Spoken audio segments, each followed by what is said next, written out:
দাড়ির কসম কইছি যে স্যার দাড়ির কসম আমার ঘরে খাবার নাই, সত্যি আমার ঘরে খাবার ছিল না। আমি দাড়ির কসম কাটছি, তারপরে বল নাই। এই কথা যদি আরজাইলে বলতাম, আরজাইলে কইতো কি তোর জান একদিন পর কবজ করুন, এত রিকোয়েস্ট করছি, পায়ে ধরছি আমার হাত দিয়ে আমি, যে স্যার আমি আপনার লাগে নামাজ পড়ে দোয়া করবো, আমার গাড়িটা ছাইড়া দেন। এ ভাই দাঁড়ান দাঁড়ান দাঁড়ান, আপনাকে আমি দীর্ঘদিন ধরে খুঁজতেছি। ভাই আমি তো এই রাস্তা দিয়ে যাতায়াত করতে আছি, কিসের জন্য আমাকে খুঁজতে আছেন? ভাই আমরা দেখলাম চ্যালেঞ্জ আইতে পুলিশের সাথে আপনার বিরাট একটা তর্ক বিতর্ক হয়েছিল, ওই দিন মূলত কি ছিল ভাই?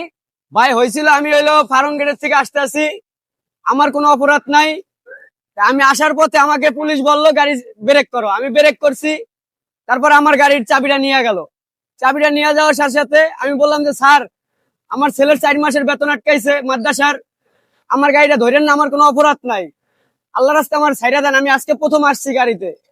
তারপরও ছাড়লো না, তারপর তার পায়েও ধরলাম, আমি রিকোয়েস্ট করলাম অনেক, তারপরও ছাড়লো না। পরে বলছি যে শাহালি মাজারের সামনে গাঁজা বেচ ওপেনে হেঁটে বহিত, আর অটো রিক্সাওয়ালারা হালাল টাকা দিয়ে ব্যবসা করে হেঁটে হলো অবহিত। এই কথা বলছি, পরে তারপর আমার গাড়ি ছাড়ে নাই। তারপরে আমি বলছি স্যার আমার ঘরে খাবার নাই, সত্যি আমার ঘরে খাবার ছিল না, আমি দাড়ির কসম কাটছি, তারপরে বল নাই। এই কথা যদি আরজাইলে বলতাম, আরজাইলে কইতো কি তোর জান একদিন পর কবজ করুন, এত রিকোয়েস্ট করছি, পায়ে ধরছি আমার হাত দিয়ে আমি, যে স্যার আমি আপনার লাগে নামাজ পড়ে দোয়া করবো, আমার গাড়িটা ছাইড়া দেন। আপনার লাগে আমি নামাজ পড়ে দোয়া করবো, আমি জীবনে গাড়ি চালানি প্রথম বাইরে হয়েছি, আমার ঘরে খাবার ছিল না দেখে আমি প্রথম বাইরে ছিলাম। তারপর আমার গাড়িটা ছাড়লো না। ভাই শয়তানেরও মায়া আছে, তবু এই দেশের যারা সরকারি চাকরিজীবী হ্যাঁ কোনো মায়া নাই ভাই। এই রিক্সা চালায় দৈনিক 200-300 টাকা পাই, তাতে আমার হয় না, কারণ আমার ছেলে এখনো 2 মাসের মাথায় বেতন আটকে আছে, আমি খুবই অভাবে আছি। তাই ভাই এই দেশে কোনো শান্তি নাই ভাই, আমগুলো রিক্সা লাগো, কোনো শান্তি নেই ভাই, আমরা খুবই কষ্টে আছি। যারা চুরি করে চামাটি করে তারাই ভালো, কারণ কোটি কোটি টাকা এই দেশের থেকে আত্মসাৎ করে লওয়া যায়, তবু আমগো কোনো দাম নাই, আমরা চুরিও করতে পারি না, আত্মসাৎও করতে পারি না, তাই আমাকে সারা জীবনটাই কষ্টে কষ্টে যাইতেছে, বুঝছেন ভাই, এই হলো আমাদের জীবন। আর কি করুম ভাই, আমি গরুর গোস্ত করলে বিশ করবেন, গরুর গোস্ত খাই না, কুরবানি এসে আজকে কয়দিন, আজ পর্যন্ত আমি এবছর গরুর গোস্ত কি কারে আমার পোলাপান আমি মুখে দিয়ে দেখাই তারিনি। তাহলে আমি বাপ হইয়া কি করতে রয়েছি কর? আমার ছেলে কালকে আমাকে ফোন দিয়া বলে যে বাবা তুমি তুমি তো বলছো যে তুমি মরিয়া গেলে আমি জানাজা দিমু।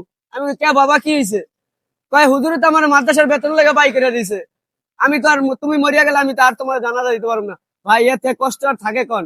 এই কষ্ট নিয়ে এখন এই যে গাড়ি চালাইতেছি, আজকে পোলার মাদ্রাসার বেতন টাকা পাঠাইতে হবো, নাইলে আমার ছেলেটারে বাই করে দেবো, বুঝছেন? তা মনে করেন বাপ হইয়া বাচ্চা থাকে তো কোনো লাভ নেই, এই কথা শোনার পর। ভাই কি করুম কোন, গরিব হইছি, পারি না হারাম কামাইতে, হালাল বিলে রোজগার করি, তাও রোডে ঘাটে চলতে পারি না ভাই। কি করুম কোন ভাই, আমরা এই দেশে কি করার আছে ভাই? আমগো মরার ছাড়া কোনো উপায় নেই ভাই। ভাই একমাত্র ওই আল্লাহ পাক ভালো জানে আমরা কি করতাম। তো ভাই একটাই অনুরোধ ভাই, এই দেশের টাকা পয়সা সব পাচার হইতেছে, আমার গরিবের শান্তি নেই, কথা বুঝছেন? চোর বাটপার এই দেশ থেকে আছে বইরা, বাংলাদেশের ভিতরে যদি প্রাইস পায়, চোরের প্রাইস আমগো বাংলাদেশে সবাই আগে পাইবো, দুর্নীতির প্রাইস আমগো বাংলাদেশে সবাই আগে পাইবো। ওই দিন ভাই পরে আমার গাড়িটা নিয়ে গেছে ভাই, 3100 টাকা লাগছে, গাড়িটা আমার ছিল না, ভাড়া চালাইছি আমি, মালিককে 10 দিন বহা বহা বেতন দিছি ভাই, 400 টাকা করে নিছে ভাই, এই টাকা বলতে দিতেই নাই, খোদার কসম ভাই, বলে বিশ্বাস করবেন? আমার কান্দন আইতাছে, পুরুষ মানুষ কিন্তু সহজে কান্দে না ভাই, কথা বুঝছেন? আমি রাত্রে একলা একলা তাহাজ্জুদে নামাজ পড়ে একা একা কান্দি যে আল্লাহ কি লেগে গরিব হইলাম, কথা বুঝছেন? আমার গাড়িটা দিল না।